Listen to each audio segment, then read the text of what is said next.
Ano ang panawagan ng CBCP sa pamahalaan ukol sa RH Bill?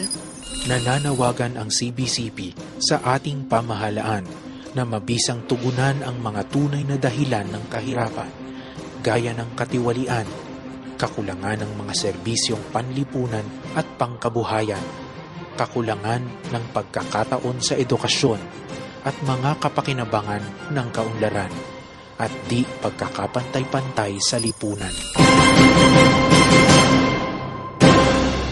Ano ang panawagan ng CBCP sa Department of Health ukol sa RH Bill? Ang panawagan ng CBCP sa Department of Health ay ang pagtatayo ng mga pagamutan at klinika sa mga kanayunan, pagkakaroon ng mga dagdag na tauhan sa larangan ng kalusugan upang higit na marami ang makinabang sa serbisyong pangkalusugan, pagtatayo ng higit pang maraming paaralan, paglalaan ng higit na tulong sa mga mahihirap para sa pag-aaral, at pagtatayo ng marami at mas mabubuting infrastruktura na kailangan sa kaunlaran.